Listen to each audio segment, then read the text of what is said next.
సభాధ్యక్షులు ఎస్వి మోహన్ రెడ్డి గారు, ఈ ప్రమాణ స్వీకారానికి ముఖ్య అతిథిగా వచ్చినటువంటి పెద్దలు పెద్దిరెడ్డి రామచంద్రారెడ్డి గారు,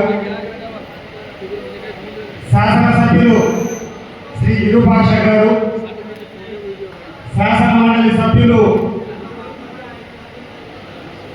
మధుసూదన్ గారు, కర్నూలు మేయర్ శ్రీ రామయ్య గారు, గౌరవ మాజీ శాసనసభ్యులు శ్రీదేవమ్మ గారు, సాయి ప్రసాద్ రెడ్డి గారు,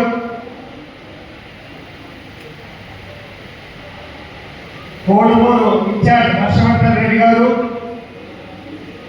అలాగే కోడుమూరులో మన కంటెస్ట్ చేసినటువంటి సతీష్ గారు, వేదిక మీద ఉన్నటువంటి పెద్దలు నీలకంఠ గారు, ముఖ్యంగా ఈరోజు ఈ కార్యక్రమానికి ఎవరి కోసమైతే మేము వచ్చామో, ఎవరి చేతైతే ప్రమాణ స్వీకారం చేశామో, ఈ జిల్లాలో ఉన్నటువంటి కార్యవర్గ సభ్యులందరికీ కూడా హృదయపూర్వకంగా నమస్కారాలు, హృదయపూర్వకంగా శుభాకాంక్షలు తెలియజేస్తున్నాను.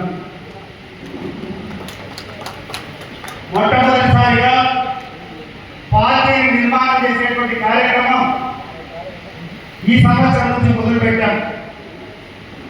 గతంలో ఎప్పుడు కూడా వైఎస్ఆర్ కాంగ్రెస్ పార్టీ అంటే ఒకే ఒక వ్యక్తి మీద, ఒకే ఒక పేరు మీద ఈ రాష్ట్ర పార్టీ అంతా కూడా నడిచింది.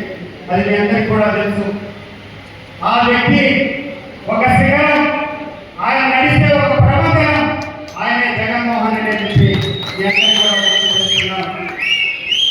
కానీ ఒక ఆలోచన వచ్చింది, ప్రతిసారి మన యొక్క పేరే కాదు కదా, సంస్థాగతంగా పార్టీని నిర్మించాలా, రేపు పార్టీ అధికారంలోకి వచ్చినప్పుడు పార్టీ కోసం కష్టపడేటువంటి వాళ్ళను, పార్టీ కోసం పోరాటం చేసేటువంటి వాళ్ళను మనం అందరం కూడా గుర్తించాలి కదా అనేటువంటి ఆలోచనతో ఈరోజు ఇక్కడటువంటి ముఖ్యమైనటువంటి నాయకుల ఆలోచన మేరకు ఒక మంచి కార్యవర్గాన్ని మనమంతా నిర్మించుకున్నాం.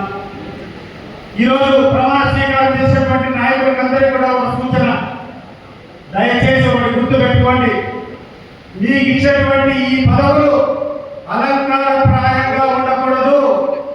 మీకు ఇచ్చేటువంటి ఈ పదవులు పెత్తనం చేసేదానికి ఉండకూడదు.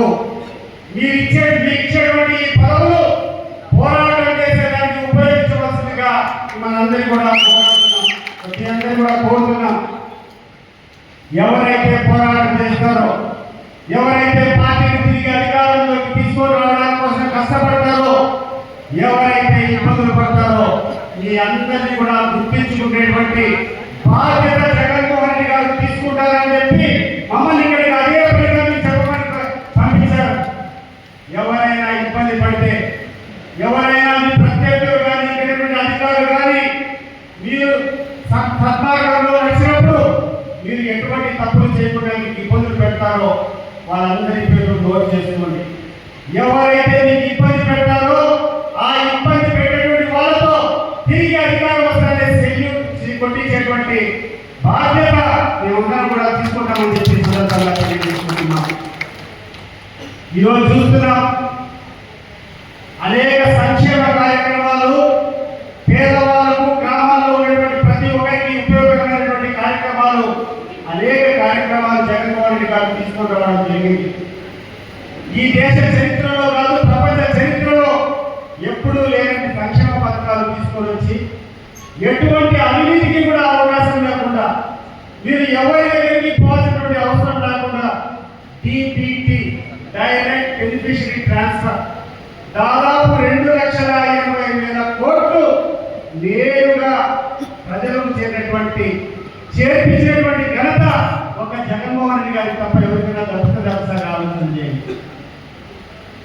అంత గొప్ప నాయకుడిని ఓడించడం సాధ్యం కాక ఇక్కడటువంటి నక్కలు, కుంట నక్కలంతా ఒకరి శక్తి చాలకుండా అందరూ కలుసుకున్నారు.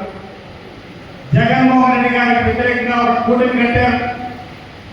ఒకరు మన పవన్ కళ్యాణ్, ఒకరైతే బీజేపీ, ఒకరైతే ఇక్కడ చంద్రబాబు నాయుడు నాయుడు గారి తెలుగుదేశం పార్టీ అందరూ కూడా ఒక కూటమిగా చేసుకొని ఇక్కడేటువంటి ఈనాడు పేపర్, ఇక్కడేటువంటి ఆంధ్రజ్యోతి, TV5, APN ఆంధ్రజ్యోతి, రకరకాల ఛానళ్ళంతా కూడా హస్తగతం చేసుకుని విష ప్రచారం చేశారు.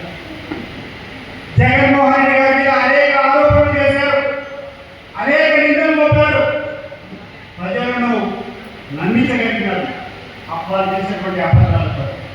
కానీ ఈ రోజు నేను అడుగుతున్న చంద్రబాబు నాయుడు గారు, మీరు చెప్పేటువంటి అబద్ధాలు కాకుండా అనేక హామీలు జగన్మోహన్ రెడ్డి గారు ఇచ్చిన దానికంటే ఎక్కువ సంక్షేమం ఇస్తామని మీరు చెప్పారు. ఈరోజు ఏం జరుగుతుందో సార్ ప్రజలందరూ కూడా ఆలోచన చేయాలి. ముఖ్యంగా నాయకులంతా జనతా ప్రజలు ఏమేమి కోల్పోయినారో తెలియజేయాలి వాళ్ళకి. అనేక క్లిప్పింగ్ మీకు వస్తూ ఉంటాయి సోషల్ మీడియాలో. ఒక సందర్భంగా చంద్రబాబు నాయుడు నుండి ఈ గ్రామంలో ఉన్నటువంటి వాలంటీర్లందరికీ కూడా 5,000 రూపాయలు మీకు ఎంత సరిపోతుందయ్యా, 5,000 కాదు 10,000 ఇస్తాను చెప్పాను. నేను నాకు ప్రయత్నిస్తాను. ₹1 డబ్బాగా ఈరోజు ఈ వాలంటీర్లకు డబ్బులు ఇస్తున్నాడా ఈ యొక్క చంద్రబాబు నాయుడు? లేదు. ఆ రోజే చాలా మంది జ్ఞానం ఉన్నటువంటి వ్యక్తులు, ఆర్థిక పరిస్థితి తెలిసినటువంటి వ్యక్తులు చంద్రబాబు నాయుడు గారిని లేకున్నటువంటి లోకేష్ గారిని పోయి అడిగారు, అయ్యా మీరు ఇప్పుడటువంటి పథకాలే ఆయన కష్టపడి ఇస్తున్నారు, అదే ఇబ్బందిగా ఉంటే దానికి 200, 300 పెంచి, అంటే 10 సంవత్సరంలో మన జగన్మోహన్ రెడ్డి గారి హయాంలో దాదాపు 70